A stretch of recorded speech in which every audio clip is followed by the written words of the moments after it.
지난달인가요? 권성동 원내대표가 그 한 기자 간담회에서 이재명 망언집 공유하겠다 뭐 이렇게 밝히기도 했는데 사실 오늘뿐 아닙니다. 저희가 좀 찾아봤는데 3월 31일도 그렇고요. 그리고 4월 2일도 계속해서 막말 이어가고 있습니다. 사실 잘 아시겠지만 3월 31일에는 유혈 사태 언급했고요. 4월 2일에는 윤석열 대통령은 헌재 판결 승복해야 한다 이렇게 말했거든요.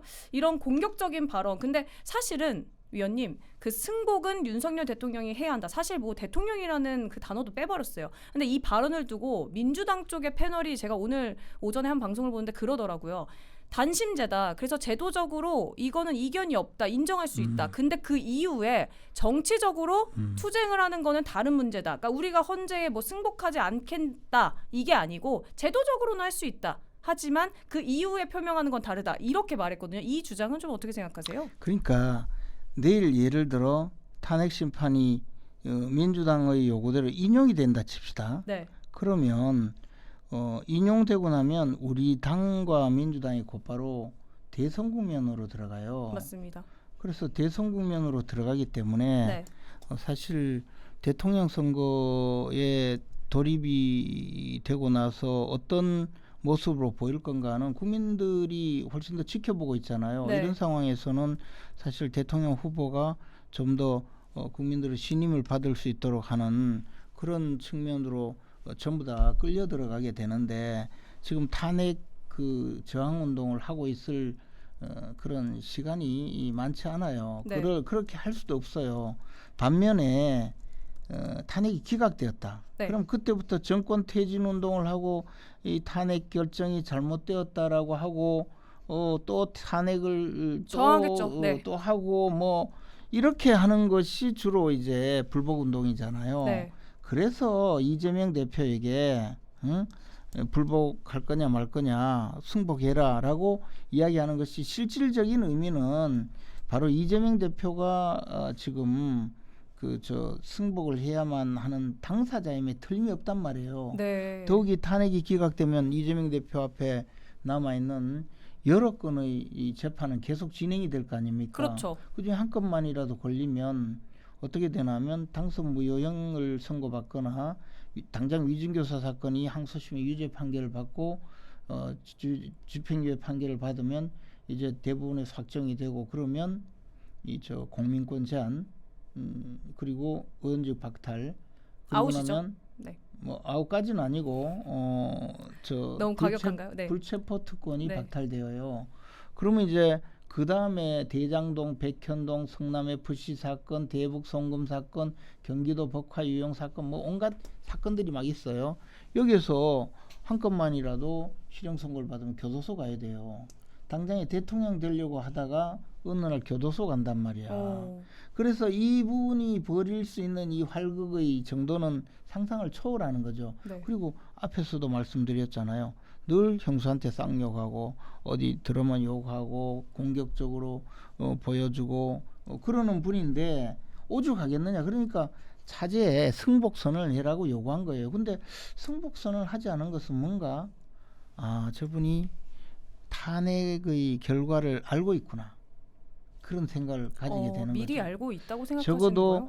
적어도 느낌으로 전달을 받고 있구나라고 생각을 하는 거죠. 그래서 불안해서 저렇게 하는 거다? 그뿐만 아니고 이제 탄핵이 기각될 경우에 계속적으로 자신의 정치적인 이 방향을 그런 저항 내지 이제 탄핵 기각 불복 운동으로 해서 정치적으로 끌고 가려고 하는 것인가. 네. 그런 느낌을 갖는 거죠. 저는 이재명 대표가 탄핵 내일 결정을 알고 있다고 확신해요. 확신하세요? 지난번에 보면 이재명 대표가 선거법 위반 사건 항소심에서 무죄 판결을 받았잖아요. 네. 근데 그중에 굉장히 중요한 내용 중에 하나가 김문기 씨를 아느냐 모르느냐 그 사안에 대해서 김문기 씨를 모른다고 한 것이 무죄 판결을 받았거든요. 1심부터. 근데 네. 그걸 가지고 항소심에서 뭘 했나 하면 그 중에서 유죄 판결을 받은 것이 사진 있잖아요. 사진은 국민의힘이 조작한 것이다. 즉 김문기 씨하고 유동규 씨하고 같이 찍은 사진 네. 조작한 것이다라고 주장해서 그분이 유죄 판결을 받았는데도 불구하고 항소심에서 조작한 게 맞다. 그리고 골프를 치지 않았다고 한 적은 없다. 그죠? 네. 그 판결을 그렇게 했잖아요. 맞아요. 근데 검찰의 주장은 골프까지 치고 했는데 모를 리가 있느냐라고 했을 때 나는 골프를 치지 않았다고 말한 것이 아니고 골프 쳤다고 한 사진 저거 조작됐다라고 했지 골프 안 쳤다고 한 적이 없다. 이게 주된 내용이에요. 말도 안 되지만. 네, 그렇군요. 네. 예를 들어 과거에 우리나라 아주 정상급의 남자 배우와 여자 배우가 서로 사귄다는 이 소문이 파다했는데 네. 그런데도 부인을 했어요. 그랬는데 외국에 가서 같이 여행을 하는 장면이 탁 찍혔어요. 네.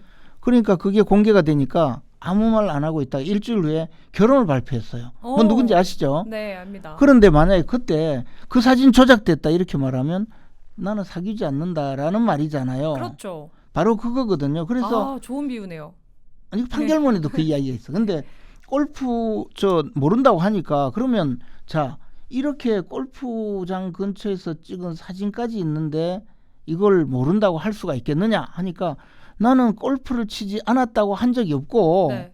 그 사진이 조작됐다라고만 했지 않느냐. 근데 조작한 건 맞다는 것도 말도 안 되지. 어쨌든 골프를 치지 않았다고 한 적이 없다라고 판결문이 나와 있는데 하루 전에 갑자기 지금까지 이재명 대표가 그런 말을 하지 않았는데 하루 전에 나는 김문기 씨와 골프를 친 적이 없다고 말한 적이 없다 이런 이야기를 해요. 그걸 판결문을 알고 있는 거야. 그렇게 되는 어느 누구도 그렇게 생각하지 않았고 그것에 대해서 그런 말을 특별히 관심을 갖지 않았는데 하루 전에 언론 검색해 보면 나와요. 그래서 저는 그때 무슨 말인지 몰랐는데 판결 선고하는 걸 가만히 보고 있다가 어제 이미 이재명 대표는 알고 그 있었을 판결 내용을 것이다. 알고 있었구나. 이번에도 지금 그 재판관 중에서 특히 정계선 재판관 그분은 부군께서 황철기 변호사라고 그분이 지금 민주당이 선임해서 탄핵 진행하고 있는 김희수 변호사와 같은 직장에 있어요. 그리고 이미선 재판관의 동생은 또 탄핵 심판을 요구하는 민변 그 핵심 부회장인가 뭐 그래요. 추진위원회. 그런데 뭐 성향은 그렇다 치고 적어도 집에 가면 남편은 느낌으로 알지 않을까요? 이게 잘 되고 있는지 아닌지. 아무리 말을 안 한다 하더라도 모를 리가 없잖아요. 그렇잖아요? 그러니까 보안을 철저하게 해도 아무리 가족들은 해도 어느 정도 알 것이다라는 말씀이신 거잖아요. 알 수밖에 없죠. 그러면 그 남편을 통해서 그냥 가만히 있을까요? 그분들은 다 한통속인데. 그러니까 어느 정도 알 건데 저는 지금 이런 이야기 하는 거 뭐 5천 명에서 10,000명 정도 학살 계획이 있었다. 또는 나는 내가 왜 승복하느냐. 네. 윤석열이 승복해라. 뭐 이런 취지로 이야기하는 거. 네. 이런 것이 모두 이게 탄핵이 기각되는 걸 아는구나. 그러면 우리는 또 아주 즐겁게 보고 있어야 되겠다. 그리고요. 그때 그거 보셨어요? 윤석열이 승복해야지 하는 표현할 때 그 표정. 표정 봤죠. 굉장히 어두워요. 만약에 기자도 안 보고 그냥 답하시던데요. 네, 만약에 이게 탄핵이 인용될 거다라는 걸 느낌으로 받았으면 뭐 전에하고 똑같이 그거 단심제기 때문에 승복 안 할 방법이 있습니까? 그건 제도적으로 승복해야 됩니다. 그러나 판결을 똑바로 해야죠. 뭐 이런 이야기를 했을 거예요. 그 스타일에. 근데 굉장히 퉁명스럽게 하는 거 보고 뭔가 지금 저분한테는 안 좋게 돌아가는구나. 다행이다 이 생각을 했죠. 맞습니다. 그 권영세 비대위원장도 사실 자신들이 원하는 결과가 나오지 않을 것 같으니까 뭐 이에 대한 빌드업을 하는 게 아니냐, 아니면은 사실은 뭐 헌재를 압박하기 위한 대국민 겁박은 아니냐, 뭐 이런 언급도 했었는데 뭐 저희가 민주당에게 어떤 결과를 뭐 드릴 수 있을지는 내일 민주당도 한번 지켜보면 알 거라고 생각합니다.